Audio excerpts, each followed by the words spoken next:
No escape from reality. Halo pemirsa, ada 3 persepsi umum tentang virus corona akhir-akhir ini. Pertama, ada virus yang mematikan. Kedua, penyebarannya pesat, banyak yang mati. Ketiga, segera lockdown untuk memutus rantai penyebaran COVID. Mari kita teliti sejenak ketiga persepsi tersebut. Cause I'm easy come, easy go, little high, little low. Pertama, yang namanya virus corona itu yang mana sih? Jujur, Anda tahu apa enggak? Gimana caranya orang nemuin virus? Apanya yang diperiksa? Pakai alat apa? Prosesnya gimana? Hasilnya pasti benar atau bisa keliru. Cara mengidentifikasi virus yang paling umum adalah dengan menggunakan cell centrifugation. Ini dilakukan oleh saintis di lab, bukan oleh dokter umum. Saintis ambil materi genetik, misalnya cairan dari paru-paru pasien. Materi genetik itu isinya macam-macam, ada sel, bakteri, chemical, dan lain-lain. Dari materi genetik yang isinya macam-macam itu, buat dapetin virusnya gimana? Virus nggak mungkin diambil pakai cepitan atau sumpit. Awalnya saintis nggak tahu virusnya yang mana, justru itu yang dicari. Maka dilakukanlah prosedur cell centrifugation. Diambil RNA inangnya, lantas virusnya dimurnikan. Analoginya seperti distilasi untuk memisahkan minyak bumi. Yang paling berat jadi oli, yang lebih ringan jadi solar, minyak tanah, premium, dan seterusnya, sampai yang paling ringan jadi LPG. Pemisahan virus juga kira-kira seperti itu dengan menggunakan cell centrifugation. Yang berat-berat dipisahkan, tenggelam di bawah. Yang berat jenisnya paling ringan terakhir itu dianggap sebagai virusnya. Nah, ini dia oknum virusnya.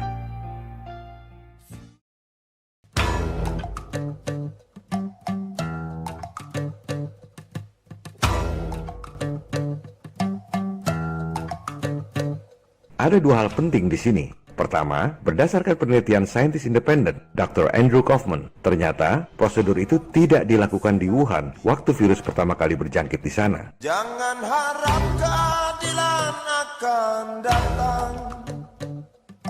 Dari 198 orang yang tiba-tiba sakit pernapasan pertama kali di Wuhan, hanya 7 orang yang diambil sampelnya. Diambil materi genetik dari paru-paru, tapi virusnya nggak dimurnikan, nggak pakai cell centrifugation, cuma pakai prosedur ngecek kanker paru-paru biasa. Virusnya nggak pernah dimurnikan, nggak pernah diperiksa, nggak pernah divisualisasikan di Wuhan.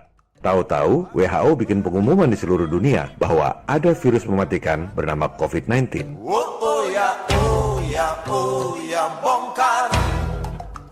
Oh ya, oh ya, oh ya, bongkar. Virusnya ada apa enggak? Mungkin ada, tapi tidak diidentifikasi waktu pertama kejadian di Wuhan. Saya menghimbau dengan tegas, mulai sekarang stop bicara spekulasi COVID-19 buatan manusia atau alam. Stop bicara spekulasi virusnya buatan Cina atau Amerika.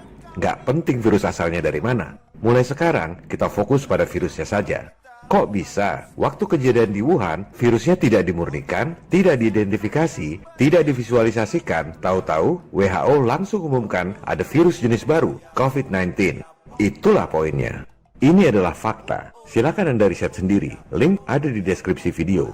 Saya harap malah saudara-saudara kita yang ngerti virologi melakukan penelitian sendiri secara independen. Sebab yang namanya temuan ilmiah itu harus transparan dan harus bisa diverifikasi. Kedua, pemurnian COVID ini baru dilakukan belakangan setelah ramai diberitakan. Virusnya dimurnikan dengan menggunakan cell centrifugation. Yang berat-berat seperti sel, bakteri, dan lain-lain tenggelam di dasar. Kemudian dilakukan centrifugation berulang-ulang. Nah, yang ngambang terakhir itu adalah oknum virusnya. Ini dia si COVID. Ternyata setelah dicek oleh Dr. Kaufman, yang ngambang terakhir itu bukan virus, tapi exosome. Alat komunikasi antar sel yang tugasnya justru mematikan racun. Oh ya, oh ya, oh ya, bongkar. Oh ya, oh ya, oh ya, bongkar. Oh ya, oh ya, oh ya, bongkar. Oh ya, oh ya, oh ya, bongkar. Kok bisa keliru? Karena materi genetik yang diambil itu juga berisi eksosom yang sedang membantu mematikan racun dalam tubuh. Kekeliruan saintis mengira virus padahal sebenarnya eksosom juga pernah terjadi tahun 2003. Adalah Profesor James Hildreth yang mengemukakan ini. Saintis bukan Tuhan, bisa saja keliru. Makanya temuan ilmiah itu harus diverifikasi oleh saintis lain di seluruh dunia. Mari kita perjelas inti dari pembahasan ini. Semua orang percaya ada virus jenis baru yang berjangkit di Wuhan karena berita-berita di media massa. Semua orang percaya tanpa melakukan investigasi dan penelitian sendiri. Dr. Kaufman melakukan apa yang seharusnya dilakukan oleh seorang saintis, melakukan verifikasi atas temuan ilmiah yang dilakukan oleh orang lain. Dokumen awal yang dia cermati adalah dokumen resmi WHO tentang bagaimana saintis pertama kali mengidentifikasi COVID-19 di Wuhan. Ternyata mereka hanya gunakan PCR test dengan metode pengujian kanker paru-paru biasa. Padahal yang namanya virus baru itu harusnya dimurnikan dulu, dipisahkan, diteliti. Oh, ini toh ciri-cirinya. Ini dia spesiesnya, si COVID. Ternyata tidak. PCR test itu hanya menguji RNA inang, nggak bisa murnikan virusnya. Virusnya belum dimurnikan di Wuhan. Kok bisa tiba-tiba WHO mengumumkan ada spesies jenis baru di Wuhan? Ini mungkin agak susah dipahami awam. Kita gunakan analogi sederhana saja. Anggap kita mau menentukan ada makhluk spesies baru. Kita harus tunjukkan makhluknya yang mana, ciri-cirinya gimana. Makhluknya harus dimurnikan, maksudnya dipisahkan dari binatang-binatang dan benda-benda lain. Ini loh makhluknya, diidentifikasi, divisualisasikan, difoto, atau kalau zaman dulu digambar. Jadi semua orang di dunia bisa verifikasi. Ini loh guys, spesies baru, namanya Kopitsaurus. Nah, yang dilakukan para saintis WHO di Berlin Januari 2020 nggak begitu. Cuma diperiksa inangnya, ibarat meriksa kandang yang rusak. Hewannya nggak diperiksa, nggak dipisahkan, nggak divisualisasikan. Hewannya ada nggak? Mungkin ada, mungkin juga enggak. Orang hewannya nggak kelihatan di dalam kandang besar. Dr. Kaufman mencermati dokumen WHO ini.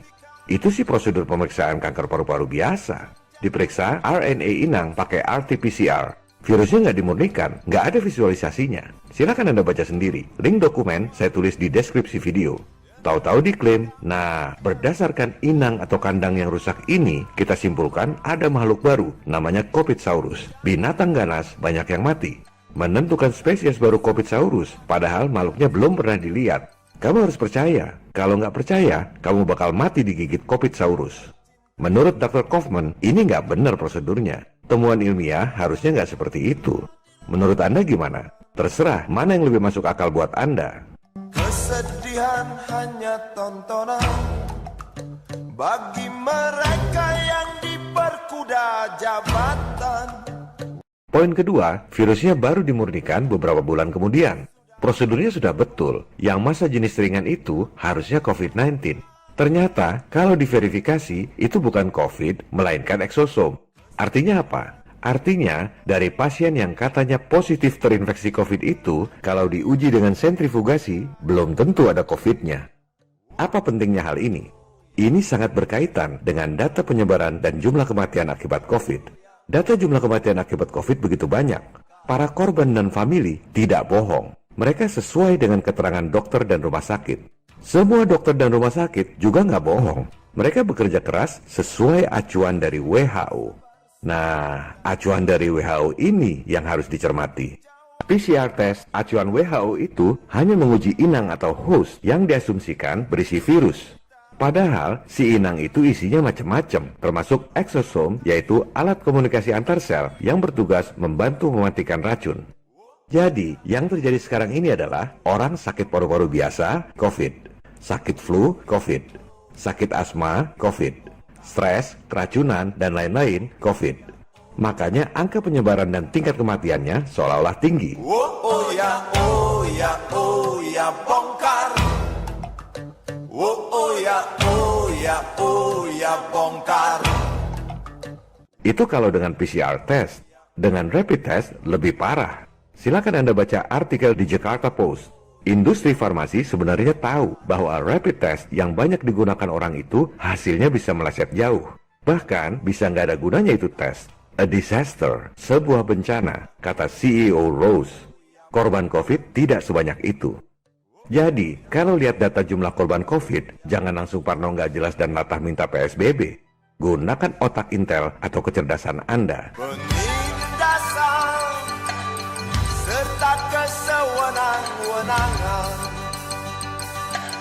Anda harus mempertanyakan jumlah korban sebanyak itu sebenarnya apa yang dites oleh PCR. Apakah inang yang diperiksa itu murni berisi COVID atau juga berisi eksosom yang timbul akibat berbagai macam penyakit? Sekali lagi, saintis itu bukan Tuhan. Temuannya harus bisa diverifikasi secara transparan. Ini adalah bagian dari akuntabilitas publik. Kami muak dengan ketidakpastian. Waktu membuat episode 18 yang di-take down oleh YouTube, saya masih berasumsi bahwa data jumlah korban itu benar. Setelah mendengar pemaparan Dr. Kaufman yang senada dengan Profesor Hildreth tentang exosome, paradigma saya berubah. Sekarang saya yakin bahwa jumlah korban tinggi karena acuan tesnya sembarangan, masih terdistorsi dengan berbagai penyakit lain.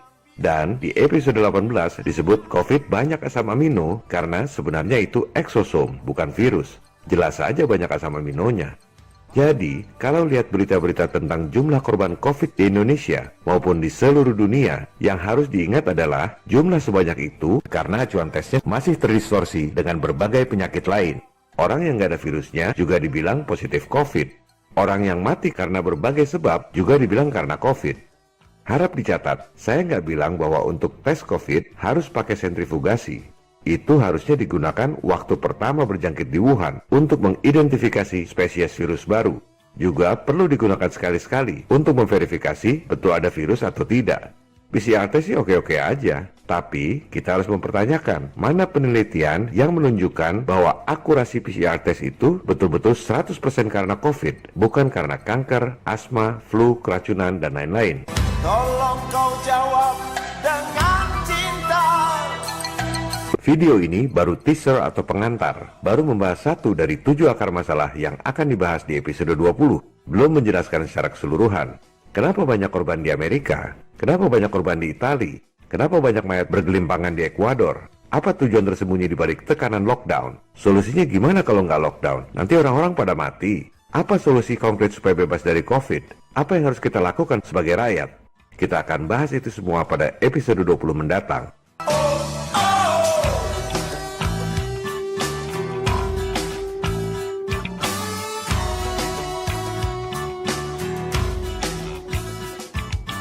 Ini adalah konten yang berbahaya bagi para antek elit global. Supaya channel FI 101 ini nggak di-take down YouTube, episode 20 akan saya tayangkan di channel cadangan Investigasi 101. Sementara itu, tetap lakukan social distancing. Stay safe. Salam people power. Oh ya, oh ya, oh ya, bongkar. Oh ya, oh ya, oh ya, bongkar. Oh ya, oh ya, oh ya, bongkar. Oh ya, oh ya, oh ya, bongkar.